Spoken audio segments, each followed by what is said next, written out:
എൻ്റെ പേര് ഡാനി എന്നാണ്. കിസാൻ സർവീസ് സൊസൈറ്റി അങ്ങാടിപ്പുറത്തിൻ്റെ പ്രസിഡൻ്റാണ്. എനിക്ക് ആദ്യം പറയുന്നത്, ഞങ്ങൾ സാധാരണക്കാരായ ജനങ്ങളാണ്. അപ്പോൾ സാധാരണക്കാരായ ആൾക്കാരുടെ ഇടയിൽ പ്രവർത്തിക്കണം എന്നുള്ള ഉദ്ദേശത്തോടുകൂടിയാണ് നമ്മൾ ഈ NGO ആയിട്ട് ബന്ധപ്പെട്ട് പ്രവർത്തിക്കുന്നത്. അപ്പോൾ നമ്മളിതിലേക്ക് വരാനുള്ള സാഹചര്യം എന്ന് പറഞ്ഞു കഴിഞ്ഞാൽ, കേരളത്തിൽ നല്ല ഇന്ത്യയിൽ തന്നെ അറിയപ്പെടുന്ന സത്യസായിബാബ ട്രസ്റ്റിൻ്റെ ചെയർമാനായ അനന്തകുമാർ സാറ് NGO കോൺഫറേഷൻ എന്ന് പറഞ്ഞിട്ട്, നാഷണൽ NGO കോൺഫറേഷൻ എന്ന് പറഞ്ഞിട്ട് ഇന്ത്യയിലെ എല്ലാ NGOകളെയും കൂട്ടിയിട്ട് ഒരു സംഘടന രൂപീകരിക്കുകയും അതിൻ്റെ ഉദ്ദേശ ലക്ഷ്യം തന്നെ പറഞ്ഞു കഴിഞ്ഞാൽ പാവപ്പെട്ട ജനങ്ങളിലേക്ക് സഹായങ്ങൾ എത്തിക്കുക എന്നുള്ള ഒരു ഉദ്ദേശത്തോടു കൂടിയാണ് അദ്ദേഹം ഇത് തുടങ്ങിയത്. അപ്പോൾ അദ്ദേഹത്തിൻ്റെയും അതേമാതിരി പ്രവർത്തന പരിചയവും മറ്റു കാര്യങ്ങളും കണ്ടിട്ടാണ് ഞങ്ങൾ ഇതിലേക്ക് വരുന്നതും നമ്മൾ ഈ പദ്ധതിയായിട്ട് സഹകരിക്കുന്നതും.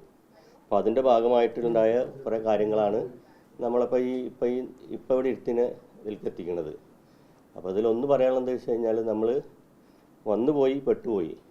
പക്ഷേ അനന്തകുമാർ സാറ് ഇന്ന് രാജിവെച്ചൊരു വിവരം നമ്മളാരും അറിഞ്ഞിട്ടില്ല. കാരണം ഇവരെ പോലുള്ള കുറേ ജസ്റ്റിസ് രാമേന്ദ്രൻ സാറും ഇതൊക്കെ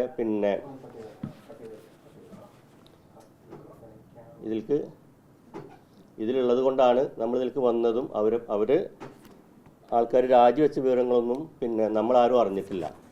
അപ്പോൾ അവർക്ക് എന്താ വെച്ച് കഴിഞ്ഞാൽ, രാജിവെക്കേണ്ടതെന്നുണ്ടെങ്കിൽ അവർ വീട്ടിൽ ഇരുന്നിട്ടോ അല്ല അത് ചെയ്യേണ്ടത്. കാരണം ഇവരെ പോലെ സാമൂഹിക പ്രതിഭയുള്ള ആൾക്കാർ ഒരു പ്രസ്ഥാനത്തിൽ വന്നിട്ട് അവരെ വന്ന ആൾക്കാർ ഇവർ രാജിവെച്ച വിവരം, ഇത് 125ഓളം സംഘടനകളുണ്ട് ഇവരെ കണ്ടിട്ട് വന്നേ, അവരാരും ഇത് അറിഞ്ഞിട്ടില്ല.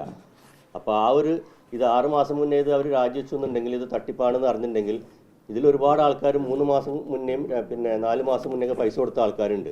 ഇത് തട്ടിപ്പാണെന്നും ഇത് വേറെ രീതിയിലാണ് പോകുന്നത്, അതിൻ്റെ പോക്ക് ശരിയല്ല എന്നുണ്ടെങ്കിൽ അവർ ഒരു സന്ദേശം പൊതുജനങ്ങൾക്ക് എത്തിച്ചിട്ടുണ്ടെങ്കിൽ ഇത് ഒരുപാട് ആൾക്കാർ ഇന്ന് രക്ഷപ്പെട്ടു പോയേനെ. അപ്പോൾ ഇങ്ങനത്തെ കാര്യങ്ങളൊന്നും ഇതിലുണ്ടായിട്ടില്ല. അപ്പോൾ നമുക്ക് പറയാനുള്ള ഇത്രേ ഉള്ളൂ. ഇനി എന്താണെന്നുള്ളത് നിങ്ങൾ പറയുക.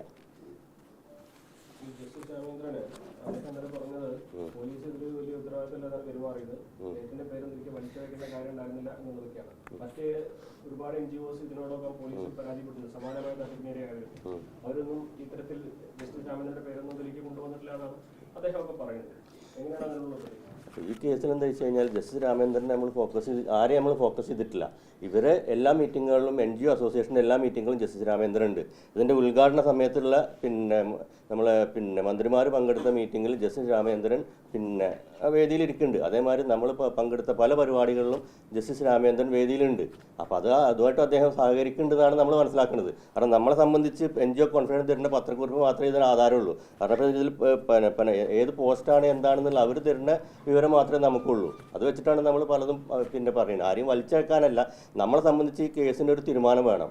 കാരണം കേരളത്തിൽ 125 NGOs ഒരുപാട് ആൾക്കാർ പൈസ വാങ്ങിയിട്ട് കുടുങ്ങി കിടക്കുന്നുണ്ട്. അതിനൊരു പരിഹാരം വേണം. അപ്പോൾ ഇത് ഏത് പ്രമുഖ വ്യക്തിയാണെങ്കിലും അവരതിൽ ഉൾപ്പെട്ടുകൊണ്ട് അവരതിന് വ്യക്തമായൊരു ധാരണ ഉണ്ടാക്കി തരണം. കാരണം അതാണ് നമ്മൾ ആവശ്യം. അല്ലാതെ നമുക്കിതിൽ ആരെയും വലിച്ചെടുക്കാനോ ആരെയും ഫോക്കസ് ചെയ്യേണ്ട ആവശ്യങ്ങളില്ല. കാരണം ഞങ്ങൾ സാധാരണ ജനങ്ങൾ പ്രവർത്തിക്കുന്ന സംഘടനയാണ്. നമുക്ക് വേറൊരു ഉദ്ദേശ ലക്ഷ്യങ്ങളും ഇല്ല. ആൾക്കാരെ സഹായിക്കണം എന്നുള്ളൊരു ഉദ്ദേശം മാത്രമേ ഇതിലുള്ളൂ. നമുക്ക് 34 ലക്ഷം രൂപയുടെ സാധനങ്ങൾ ഇനി കിട്ടാനുണ്ട്. അത് 16 സ്കൂട്ടറുകൾ, 45 ലാപ്ടോപ്പുകൾ, 34 ഗൃഹോപകരണങ്ങൾ, ഒരു വാട്ടർ പ്യൂരിഫയർ, ഇത്തിരി സാധനങ്ങളാണ് നമുക്ക് കിട്ടാനുള്ളത്. 34 ലക്ഷം രൂപയുടെ സാധനങ്ങൾ, 96 പേർക്കുള്ളത്. ഏത് നമ്മൾ അതാത് സാധനത്തിൻ്റെ പൈസ മാത്രമേ വാങ്ങിയിട്ടുള്ളൂ. നമ്മൾ ഇല്ല. കാരണം നമ്മൾ ഇതിൽ എന്താ വെച്ച് കഴിഞ്ഞാൽ, നമ്മൾ അധികം ഉള്ളത് നമ്മളിപ്പോൾ 34 ഗൃഹോപകരണം എന്ന് പറഞ്ഞതിൽ 11 അപേക്ഷിച്ചിട്ടുള്ളത് ഞങ്ങളെ KSSന്റെ മെമ്പർമാരാണ്.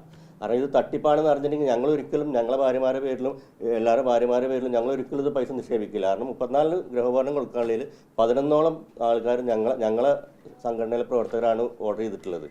പിന്നെ ഞങ്ങൾ ആരും ഇതിലേക്ക് നിർബന്ധിച്ചിട്ടില്ല. എല്ലാവരും ഞങ്ങളോട് ഇങ്ങോട്ട് വന്നിട്ട് നമ്മൾ ഇതിന് സാധനം വേണമെന്ന് പറഞ്ഞിട്ടാണ് നമ്മളിത് കൊടുത്തിട്ടുള്ളത്. ഇപ്പോഴും ഞങ്ങളുടെ കയ്യിലുണ്ട് 10-100ഓളം അപേക്ഷകളുണ്ട്.